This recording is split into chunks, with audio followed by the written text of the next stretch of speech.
deserve it. I'm 6 minutes late. I'm so sorry. I thought when I looked this morning, it said all of my apps were up to date. I guess it meant all of my apps but Zoom.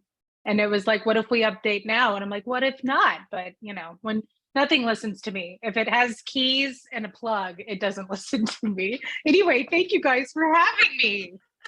No worries. I completely understand. I got a new laptop through work a couple weeks ago, and they said, oh, everything's installed. You should be good to go. Yeah, things were installed, but every program I'm bringing up, it's like, oh, and here's the latest updates. And it never works exactly the same. I swear I'm working, not to launch into discussion, but I'm working on an adult rom-com, and I just channeled all of my frustrations at my new computer into it, because I swear this computer will be like, would you like to software? And it means the whole computer. Would you like to software update? And I'm like, of course, later tonight, because that's an option I have. And it'll be like restarting now. And I'm like, what, must we? I told you later. It doesn't. My toddler's talking to my computer. I'm certain of it. It's the only way to explain it some days. It's like, well, I just updated you yesterday. I mean, seriously, how many more software fixes do I need to have within 24 hours? Exactly. And my husband will be like, my computer never updates and it works fine. I'm like, okay, well, give it to me for 10 minutes and it'll update all day. See, all the joys of technology, right? All to make our lives easier. People make fun of the authors who do the old manual typewriters. And I'm like, look, the typewriter's not going to talk back to me. Is the ribbon going to dry and the keys get jammed? Sure. But at least it's not going to talk back to me. Well, and that's always, I think, what people have an image sometimes, like you said, of not only with the typewriter with an author, but sometimes even writing it longhand, various journals, and you're about to pull something out, aren't you? Ta-da! I just got a new moleskin because my old one was like falling apart in such a way, which makes me look really authorial, but really it was just my toddler like coloring in it and pulling pages half out. So people probably were like, she has so many ideas. No, she's a mother. Her ideas are your gone. Process kind of changes when you are writing longhand with the journal versus. So I started when I was in college. I was like, this is the thing to do. Like, I thought I was going to be adult literary. So I was like, what would Donna Tartt do? And that's how I like conducted my writing business. And I was like, Donna Tartt for sure has a moleskin that she like pulls out of her, in my head, like leather bag that matches her leather shoes. And so I got really used to like recording ideas that way. And I've actually gotten away from it in the past couple of years, because despite how it hates me, technology is great for some things. But I've gone back to the journal, because it's nice to have visual. The more tired I get and the more active my kiddo gets, the more I need things like right in front of me, and easily flippable is higher on my list than like easily accessible on my phone. Because if I'm getting to writing and I don't, it's something about like scrolling endlessly, my eyes just kind of glaze over. But if I'm like flipping and have that tangible, I don't know, I guess all my teachers weren't lying when they were like, write it down, you'll remember it, because it's true. Or at least I remember physically where to go. And I think this is one thing that we can bond over. I understand you're a big fan of lists, because that's what I do, is I write down lists for everything. And my boss is like, oh, here, you need to put it all in this other program and all these details. And because how else would you keep it straight? I'm like, I have lists and I know what are my lists, and I can flip through my lists. No.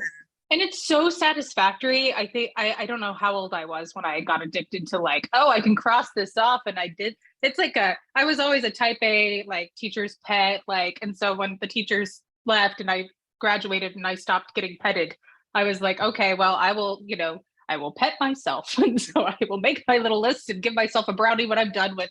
And some days the list is like, for writing, it'll be write a chapter or something really, aspirational. And other days it's like, email your editor about the non-related thing, but it brings me joy and comfort. And also my small brain needs that now. It definitely needs the tangible list. So the back part of this is actually just lists, just writing lists, life lists. This is the hard-hitting stuff you guys came for. Yeah, I'm like, here's where I keep my grocery lists. Are there other ideas in there? Gosh, I hope so. But mostly, I need to do the baseboards. But it's all bound together because a lot of times we also hear of Post-its being the medium of choice. Okay. Yeah. So the problem with only having 3 brain cells is that it depends who's driving that day. But what I've started doing, and part of the reason I upgraded to this really big moleskin, I don't know where deceased one went. I kept him. I don't know where he ran off to, but there's the little ones that are like yay big, that are like notepad size. But I'm hoping I can put the actual physical Post-its in here when I'm ready to like see if any of them make any sense. But that is not my primary. This is brain cell number 3 acting up. It's not supposed to be here except on Tuesdays, but here we are. So again, this is what you guys came for. Thanks so much for waiting so you could hear about my Post-its. Hear about my computer problems. Process. This is what we came for. Don't worry. Good. Just know it's the traditional but very true, as I'm sure you could already tell. If I could do it, anybody could do it. So if anybody has, I think I could write a novel. You can, and maybe do your baseboards. Depends how many brain cells you have. Mine are just dwindling by the day. Well, let's jump back a little bit. Sounds good. Just a little bit. Give us a little bit of history. I mean, tell us a little bit about yourself and how you actually got started writing. I mean, we've seen the journal, we've seen the Post-its. What was kind of the grand start? Yeah, it's so funny. I always like to credit my parents hardcore because neither of them are big readers. My dad is exclusively Louis L'Amour. I think my debut was the first book he had read that was not Louis L'Amour since high school, and when he was forced to read something. So yeah, my parents were very encouraging from the get-go. It took me a while to figure out how to read. I have clear memories of being put in one of those remedial classes in like kindergarten, first grade, where they were like, and you were in a room with a whiteboard while all of your friends were at recess, and they're like, gosh darn it, we're gonna make her read. Hooked on Phonics will work for her. And eventually it did. And then I just never quit. And so I don't know if I felt like behind, I don't know. I loved reading. My mom really likes to pull out the one of those things they trot out at Mother's Day or whatever, that's like they fill it in for you because you can't write yet.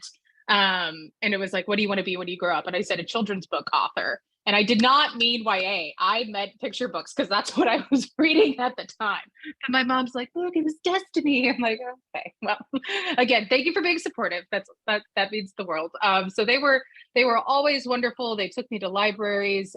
We didn't have a ton of money growing up. So I just basically went into the library and asked how many. And they said 10. And I said, great. And that's what I did for years and years and years. And yeah, the other nice thing about having parents that didn't go to college, and my generation in particular, they were like, just go to college and it'll all work out. And so it's like, I'm going to be an English major.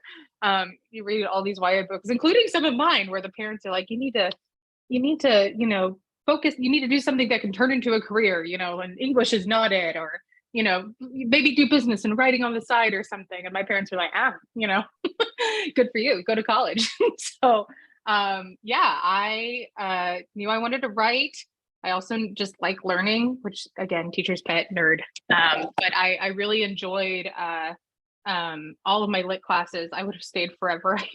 I could have, but it turns out they make you pay to be there, which I think is incredibly rude. But yeah, I thought I was going to do adult literary, like Donna Tartt, like literary with a capital L.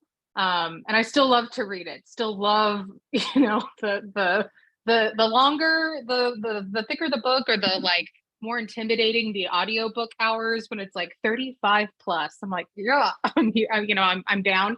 But I actually read I'll Give You the Sun by Jandy Nelson, which won some things. I think it was what did it win? I'm looking because it's on my shelf back here, like it's going to reveal itself to me.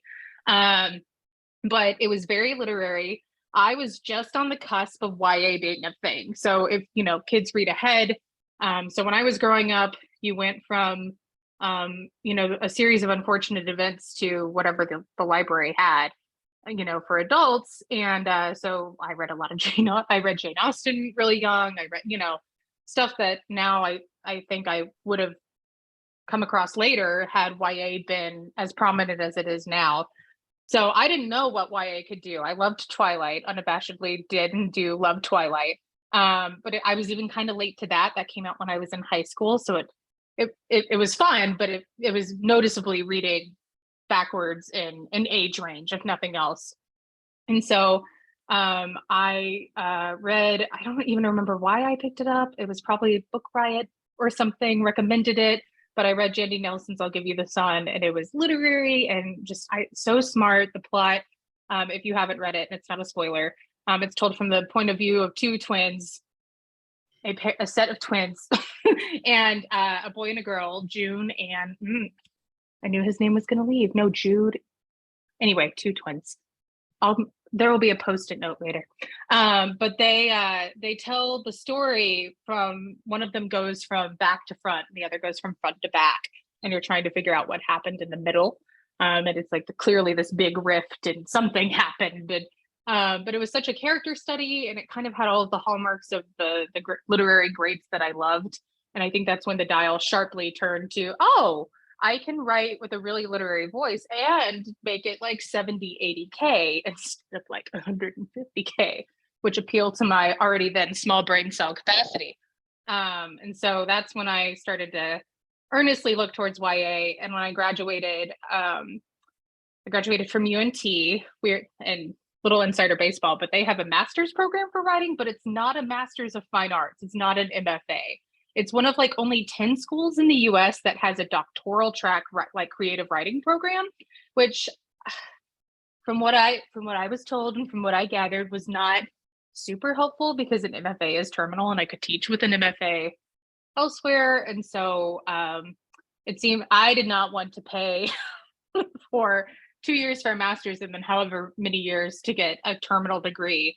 And we were kind of landlocked here because my husband was in pharmacy school. And so unless I wanted to do low res or something, and I had this whole crisis, and that's where my debut kind of really came out of, was me saying, well, fine, I'll just do it myself and I'll make my own MFA. And so I cobbled together every free resource under the sun, and some pay to play resources. And yeah, it worked out. Amelia was my first book, and I got agented with it, and she sold, and it's a very nice story. And it does not belie my hard work, but I really lucked out with how seamlessly that worked for me. There's an alternate universe where I crashed and burned, and I went somewhere to get an MFA, and I kind of wonder what she's doing some days. I wonder how many brain cells she has left, and if she got more. And happy for her in that alternate sliding door dimension. Maybe she like remembers to clean her baseboards without writing it down. Maybe she doesn't clean her baseboards at all. Hope MFA Ashley's happy out there, but I'm really happy in this timeline. Hope that answers that question. It all comes back to baseboards. Just a bit, yeah.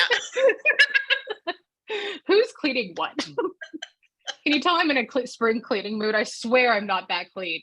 It sounds like I'm like a neat freak. No. We all need to have our hobbies. It's okay. It's fine. Well, we all have to procrastinate from what we shouldn't be doing, which for me is drafting. And so naturally I'm like, the closet needs to be clean top to bottom. My husband knows. He'll come home and be like, you clean the master closet from top to bottom. I'm like, doesn't it look great? And he's like, how much writing did you get done? I'm like, that's neither here nor there. Look at your shirts and how like finely organized they are. And he's like, he knows better than he can point it out, but nothing else.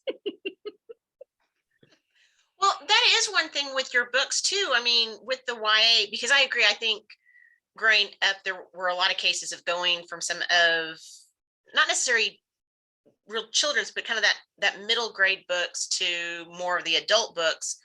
And where I still think a lot of the YA books are so appealing is because they can bridge a lot of those spaces. And there's a lot of YA that I'm regularly drawn to.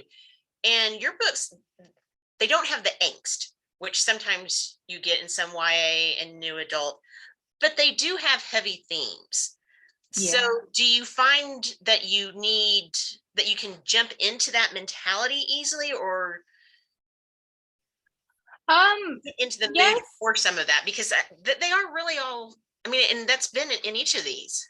Yeah, Gwen is by far my happiest one. And I swore from the onset that nobody was going to die. And I got the closest I've gotten. Nobody died on page, nobody died like in scene. And so I joke that she's my happiest one. Nobody dies in my coming book either, but I think it's sadder than Gwen. So Gwen right now gets to hold the cake for happiest Ashley YA. Yeah, I joke, not joke that I lost somebody really close to me in high school. And so I joke that I'm just like eternally angry for somebody who's a pretty optimistic, happy individual. You can make me mad real fast by saying that kids like bounce back faster or something from trauma and death and grief because they're young. It just makes me big mad, big quick because I still remember being 16, which I think is fair. I mean, I'm 31, 32, old enough to forget now, and I realize that's like and so it's just funny. I think everybody forgets at every stage. So I was 16 being talked to by 32-year-olds saying you'll be okay. And things have happened in my life in my 30s. And I'll say, gosh, this is hard. And they'll be, I have, thank God, grandparents still around, but they forget and they say, oh, well, wait till you're in your 70s and you'll see that this is nothing. And I'm like, but it's something to everybody at every stage. And you don't know what people are going through. So I think that's kind of how I tap into it. I think I'm just like I'm happy I stumbled into YA because I'm just going to be eternally aggravated for my 16-year-old self, defensive maybe. And so I'm not unique in having found John Green and really loved his books. But something he said that I think about all the time is that he doesn't, and I think Mr. Rogers said it too in a different way, but don't talk down to kids. Like just treat them like people because they're people. And I think that's true for toddlers. I think that's true for teenagers. But weirdly, like I feel like it happens a lot with teenagers. So I was happy. Yeah, I get asked a lot about like, gosh. I'm like, I know, but somewhere in time there's a disgruntled Ashley who doesn't know about baseboards and sticky notes yet, but she's big mad. And I remember her and I'm going to advocate for her. Because the books also have about overcoming things and moving on, and a lot of stuff still gets, yeah. And it's funny too. I feel like Gwen more than any of them. And this book I dedicated to my parents. This was the first book I wrote entirely after my son was born. So this was my first, like, I'm a parent. I have a potato that relies on me. And I can kind of tell. The audiobook just released yesterday, and so I got it last week. And she does a phenomenal job. I didn't get any say in the last two books for audiobook narrators. They just, Full Flight and Gwen, they were like, here they are. Phenomenal. Would have picked her out of a lineup of 100, but I don't have any problem listening to people who are like, I can never read my book again. I'm like, well, I can't read it, but somebody can read it to me and I'll listen to it. And listening back to it, and I haven't read it, since edits a couple years ago, it's very obvious to me that the parents are like this huge role in a way that they haven't been in my previous books. And I was conscious enough that I knew that these were my favorite parents that I had. And so I dedicated it to my parents because I felt badly that my first two books had like parents, like typical YA parents, that they had to be just bad enough that I could scoot them off page. And so I think I think I wouldn't have been able to write this without being a mom. Like, I think it would have been a different story. And I hope some of my joy of like being a new parent, joy and like confusion and like hope that I'm doing okay, comes through in that. I don't remember the original question, but I somehow ended up at if I could just talk about Arthur's parents and Maddie's parents, but specifically Arthur's parents until I die. Such a joy to write, so unhinged. Those two I just pulled from like, they were like conglomerates of people in my medieval lit classes, because they were the people. Yeah, there were people who were like kind of like, let's go to the Ren Fair, like let's. That's like, what I was going to ask. Is like, did you do research in going to the local Ren fairs? Because of course we have some big ones here in the local area with Scarborough and we do Scarborough. We just went a few weeks ago, 3 weeks ago, for like I don't even know, the fifth time or something. It was our first time, my husband and I, with outfits. So we feel like we're really in now. Yeah, yeah. I'm also disgruntled. Some of it made it into Gwen. I had to get a custom size like corset, like a custom costume, because the sizes would be like, oh well, sorry about your upper body. Here's your skirt. Good luck with the rest. I'm like, all right. But yeah, we love Scarborough. Love Scarborough.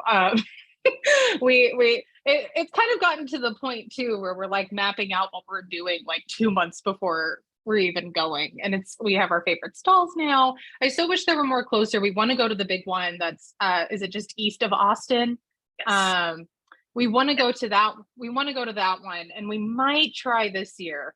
But if not this year, definitely next year, because now we have outfits. My husband got a kilt. I have my cute little. I look like a hobbit, and that's what I wanted. And so I'm technically a medieval peasant, but if anybody asks, I'm a hobbit. And I'm like, we need to go all the places so I can wear this as much as humanly possible. Like this is our have the outfits. I mean, you need to take advantage of it. well, and yeah, it's like a price per wear thing. So we're just gonna go. And well, and funny enough, I didn't know this until I started writing it. I was talking to my granddad, and his dad, who I'd never met, loved the Ren Fair. Apparently, I had no idea, and he was like, your grandpa, or your great grandpa. I'm like, oh, that's interesting. So maybe it's in my blood, the nerdery and the. I love a good hearty huzzah. I don't love a turkey leg. I do feel like I can't. This is a safe space, so I can confess to you guys, the turkey legs kind of creep me out, and I'm a carnivore by nature, so I don't understand why the turkey leg. I'm just like no. That's a no. But it's a no. It's no. My husband and I have a tradition of we just go and we go to. I'm so sorry, Sarah. I know. But see, that's good though, because then I'm one less person in that like super long line standing between you and your turkey leg. We just go to Cracker Barrel and get like you flip to the back of the breakfast menu and it's like this ungodly amount of food, and you're like, who could eat that? I could eat that. I could eat that in my little hobbit outfit and then not eat until we're done at the reindeer. So I don't know what I keep just taking the questions. this is why the sticky notes. I feel like I'm going to pull you back a little bit, because I do want to ask you some of our fresh fiction fact questions. And I think this is going to be interesting because these are supposed to be short, quick questions off the top of your head. Okay. And I don't know how we're going to do this, Ashley. It's like you already know me. Did my mom call you?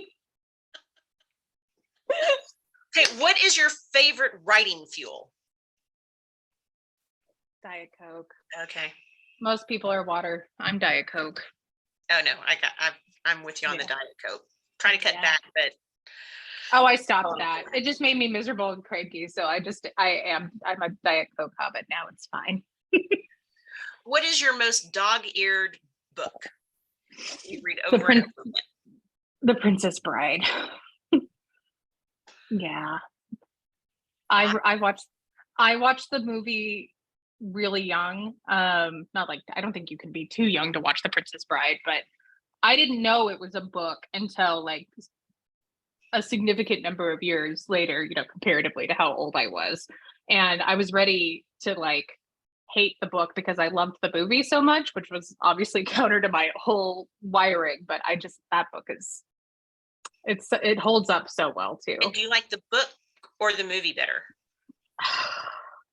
If you put me over the screeching eels and made me choose the book, but it's so hard because Carrie Hughes, is it Hughes? I listened to his I listened to him speak to me with his audiobook memoir, and I still am like, always Hughes. Yeah. Classic. Yes. I know. In fact, I collect editions now, and just this morning I saw that another one I have a Google alert out for popped up on eBay, and I was like, I can't pay $50 for another Princess Bride right now. I enjoy my marriage. I would like it to stay this way. How many copies of it do you have? That's an excellent question. I think like 10 or 11. Okay. 1, 2, 3, 4, 5. The one that just popped up that I really like is one that says it's a paperback from the 70s, and it says a hot fairy tale on it, and it has the most 70s camp, like I'm sure there's a name for the style. I can see the style in my head, but it does not, like, if you passed it on the shelf, you would not think, oh, there's the Princess Bride. But that's some of the fun, is like it's gone through so many like paperback weird grocery store iterations, and I want them all. So my husband gets me the nice like collector's ones that come out every 5 years, when whoever owns the rights is like, let's make some money. But I'm like over here scoping out on eBay for all of the others, getting the Of little. course, definitely. It's fun too with stuff like that that's been around, because it pops up in like flea markets and stuff, and it's really fun when it feels like it found you. Well, and I saw when I was reading your bio that one of the things you like to do is, I'm off the fresh fiction facts again, that you like to go to use bookstores. So what is it that's so appealing to you, and or what's the best kind of find that you might discover at a used bookstore? I think the most fun I've had as an adult is like finding books that I remember. Like, I'm very bad with, my memory is not great with, people are like, oh, I'm a name person or a face person. I'm neither. And it's the same with books. I'm not a title person.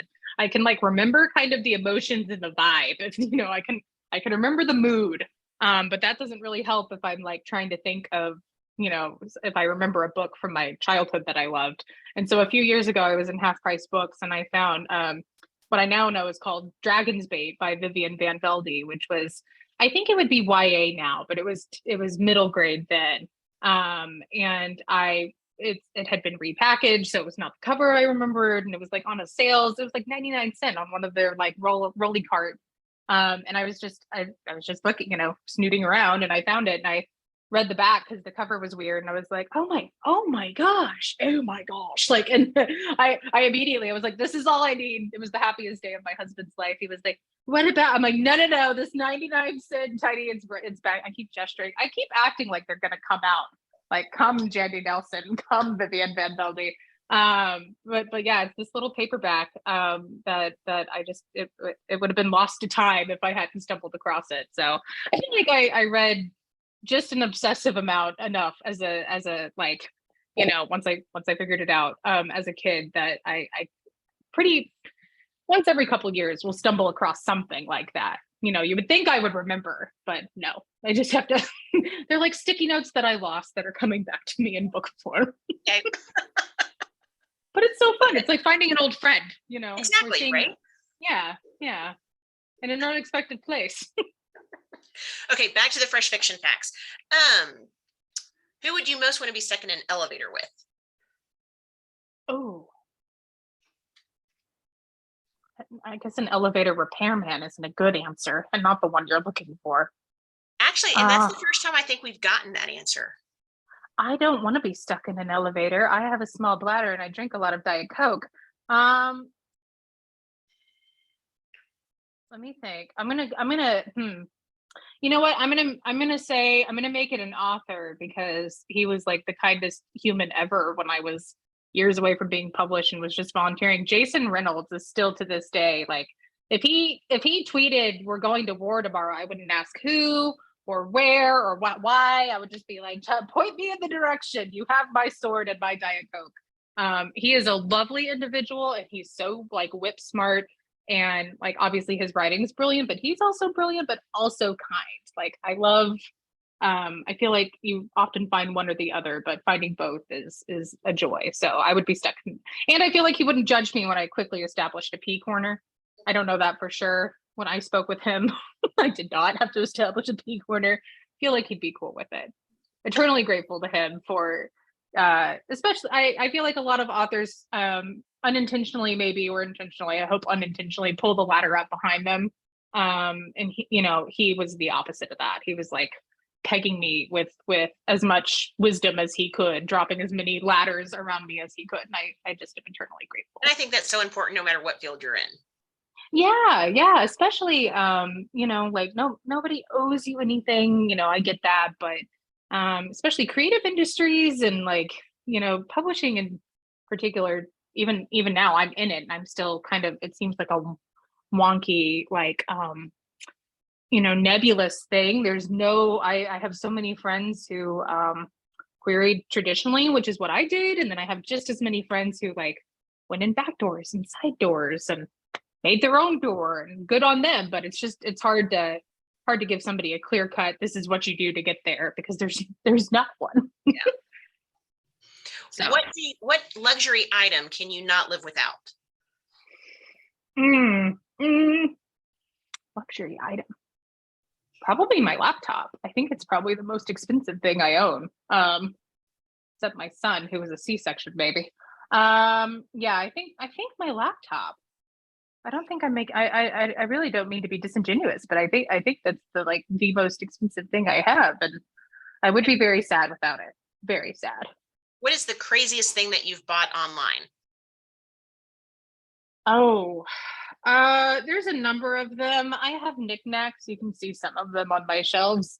I did buy, I don't know if there's any like 90s babies present, but I may have bought Thumbelina and Cornelius. I'm pretty sure they were cake toppers. But I just really wanted them. $20 for these. Again, God bless my husband. The weirdest things show up at our house. He's like, I'm assuming this is for you. And I'm like, no nonsense. It's for the 2-year-old. He'll really enjoy them. I think is that the weirdest thing? It's most certainly not, but it's the one closest to Someone close to hand, huh? Yeah. I get a lot of prints, but I don't think that's weird. Online. Yeah, mostly I've tried to channel my bad spending habits online into prints, because then at least I'm supporting like artists, and also they tend to be cheaper than like, I don't know, my other problems. My Princess Bride book buying problem. If I had bought that hot fairy tale 70s cover, I could have said that. This is a side. You know what I'm going to do as soon as we're done. We all know. Yep. Okay, now you've been kidnapped. But okay. They turn you 2 hours later because you can't stop talking about what?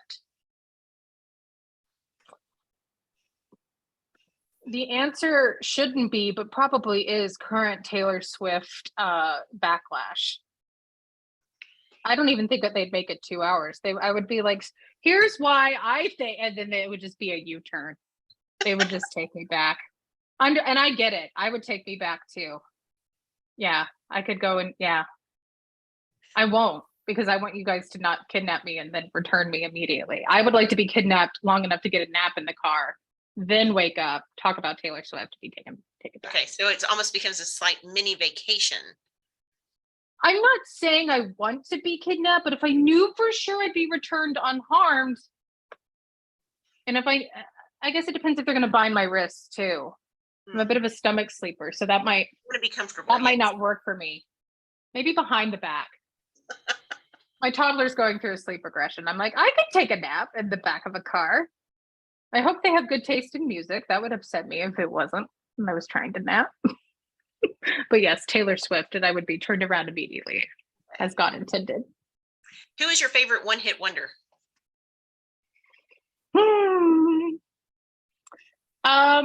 I was actually just like thinking the other day I could write an entire essay about I have to look up their name because my brain can't produce information on demand. I just looked it up. The Some Nights album by Fun. So they had the Some Nights that was like, maybe they've had more hits and I missed it. But they had an intro song to that album that I think I'm the only person who's listened to it in that way, that everybody who thinks they're hipsters, it's probably everybody's favorite thing now, but I could write a whole essay about that intro song. It's almost like I wonder if I have looked into this 0%. I wonder if that band like leader or songwriter was musical theater kid, because that's kind of what it feels like. Has that vibe? Yep. Yeah. I'm trying to think if I'm lying about that too. What'll happen is we'll hang up, I'll drink Diet Coke, I'll buy that Princess Bride book, and then I will have to like scroll through my albums to see. I guarantee you there's another one hit in there, and I'll be like, that was a better one. Well, before we let you loose online and also joining our happy hour after the interview, the most important question is, where can our readers keep in touch with you and see what's coming next? Currently Instagram is the best place. I can drop my handle into the chat for anybody who's interested. I have a Twitter and I'm trying to be good about updating it, but I logged out of it everywhere. I'm not upset about it. I'm Ash writes books, but so yes, I'm Ash writes books on Twitter too, but I have abandoned shit because I was already thinking about it and then it got wonky and so I didn't want to mess with it. So Instagram for now. I do have a website. I don't update it as much as I should. And so yeah, Instagram is where I'll be most active for the foreseeable future until they tell me to go somewhere else. I do make TikToks, but they're stupid and have nothing to do with books. So you won't hear anything good there. It's just me talking about my love of manatees and it's fine.